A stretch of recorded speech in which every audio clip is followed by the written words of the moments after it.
Hey y'all, what is going on? This is Jesse Boast in the 19th hole. Hopefully in this video here I'm going to help you all a little bit with hole number 1 of the expert for the current community tournament.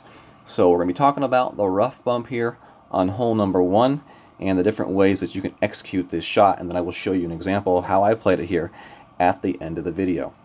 So first thing is, we're playing this shot at plus 30% max for our elevation here.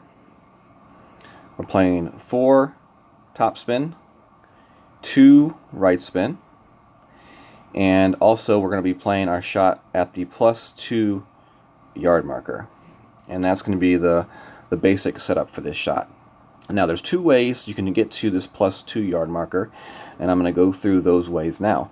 The first way is the way that you're going to see me playing it, is where I take my yellow ring and I'm playing it along the edge of the rough line here, right here along the edge of the rough line, where we're bouncing our ball right in that zone right there. So with our yellow ring, we're going to kind of move it along the edge of that rough line from the +1 up to the +2, right where it changes to +2, and then from there we're going to turn our screen. We're going to make our ring adjustment, and then we're going to pull at an 11:59 pull angle. And when I say 11:59 pull angle, basically what I mean there, instead of a straight up and down arrow for my wind, the arrow is going to be slightly slanted to the left of center, which would be 11:59. Now the other way you can play this shot is, instead of going from the +1 to the +2, you can go from the +3 to the +2. And if you want to play your shot that way, you will pull your rings at 12:01, which would be slightly slanted to the right instead of a straight up and down.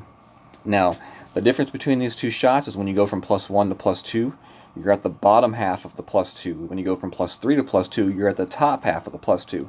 So that's why you have to do different pulls.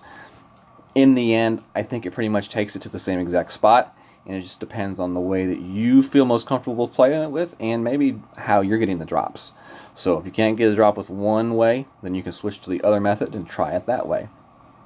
So ball choice is a huge thing on this hole. The ball that I definitely suggest would be the highest wind ball that you have, which would be wind 5. You want a side spin 1 and power 3 ball here.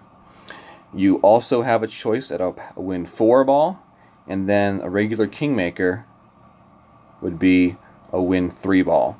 Now the problem with the Kingmaker is, with certain wind, if you get one of the higher winds, then the amount of rings that you may have to pull this shot may take you into being in between clubs. This is a headwind shot here, so we're making our pull out towards the fairway and the green. So it's definitely a little bit more difficult with the headwind. That's the reason why Kingmaker ball sometimes will not work, because the amount of rings will be too great, and then it will force you to be in between clubs. For that reason, I definitely suggest either the wind 4 or the wind 5 ball. The wind 5 ball would definitely be the best case scenario ball to use if you have them at your disposal. If you don't, it may be good to think about saving those ones for the weekend and using them on the weekend, and then trying to get by with the wind 4 ball during the rest of the tournament. If you have a Centurion ball, that would work as well. That would be a wind 4 power 3 side spin 3, and you can use that one as well. So I'm going to show you now an example of the shot, and hopefully all of this, what I just talked about, will make sense. So here we go, and let's look at the shot. Alright, so as you can see, we start off with the 3-point ball, which is a wind 5, side spin 1, power 3. The first thing I do is I get my ring pull, which would be a +30% max adjustment. We put our 4 top, our 2 right spin on. Now you're going to see me with my yellow ring along the edge of the rough line, pushing it up till we hit +1, and then we hit +2. Now you're going to see me trying to line up my ball guide. I want it to come in just left of the pin. And as you see me end up with my yellow ring right on the edge of the rough line at +2 with my ball guide pointed. Slight 11:59 pull here.